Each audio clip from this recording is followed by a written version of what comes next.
Bonjour Loïc et bienvenue sur le podcast.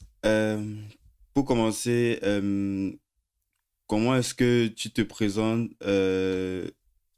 aujourd'hui? Parce que tu as fait tellement de projets et tu as eu tellement de choses différentes. Donc, comment est-ce que tu te présentes quand tu rencontres quelqu'un pour la première fois?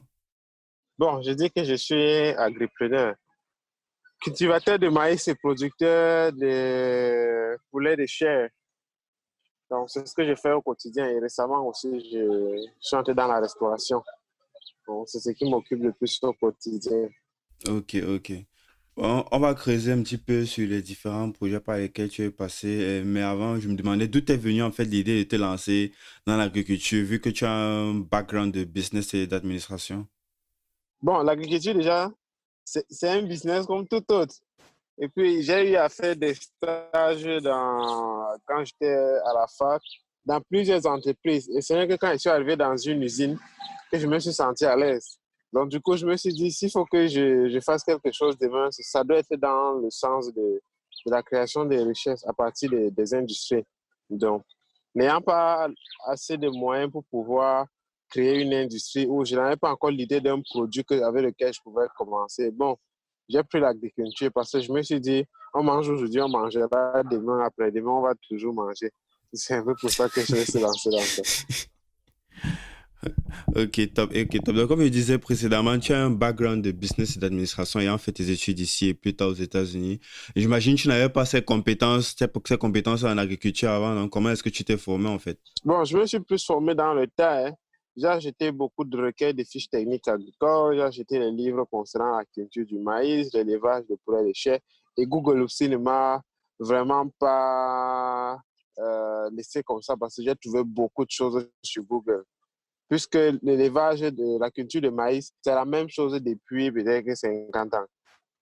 Et les poulets, c'est pratiquement la même chose. Ça peut varier, mais c'est juste à des petites quantités. Ah, top. Et j'ai lu en fait que, enfin, tes plantations, pas loin du Mbam. Mhm. Donc, j'imagine que tu dois avoir des problèmes de transport en fait, parce que généralement, ces zones-là sont un petit peu enclavées. Comment est-ce que tu fais pour faire le transit avec tes produits, quoi, pour amener ça vers tes clients? Bon, on gêne, hein. Surtout qu'avec le maïs, la chance qu'on a, c'est que c'est en saison sèche qu'on écoule. Donc, on le fait facilement. Bon, pour les poulets aussi, on le gère. La route n'est pas très, très mauvaise. Parce que même quand il pleut, on attend un jour à 2 jours. Et puis, dès que la route a séché, on sort avec la marchandise. C'est pas compliqué. Du moins pour moi. Pour les autres, ça peut l'être, mais pas pour moi. En fait, quelle est la différence entre ta situation et celle des autres, quoi?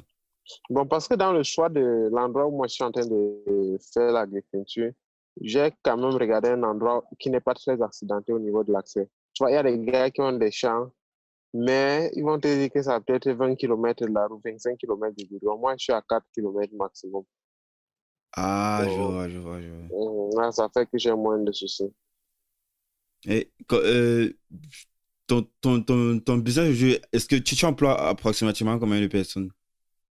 23 personnes permanemment et pendant la récolte, on prend environ 30 personnes comme renfort. Ah, qui viennent juste pour les récoltes et Oui, après, ce sont les oui, 23 après, qui restent, quoi. qui reste exact. Ah, ok. Et tu réussis à te payer avec ton business. Enfin, on ne demande pas les chiffres, mais de savoir si tu vis de ça, quoi. Oui, bien sûr. Surtout que l'avantage avec ça, c'est que côté nourriture, déjà chez moi, j'ai pas de problème. Donc, Ah, tu si consommes tes j'ai, propres produits, tes bien propres sûr, cultures. exact. Donc, je peux manger du poulet à volonté, je peux manger la chèvre à volonté, les canards et tout ça. Donc, maintenant, si j'ai l'argent pour gérer les petites charges de la maison, là, c'est bon. Et moi, je suis pas dépensif. Donc, avec le minimum, moi, je vis. Ça veut dire tu vis en fait à côté de tes cultures, quoi. C'est pas genre tu fais le transit à chaque fois d'une grande ville là où est-ce que tes champs se trouvent. Non, je suis à Yaoundé. Ma femme est médecin. Donc, je passe la moitié de la semaine à Yaoundé, moitié de la semaine à Bafia.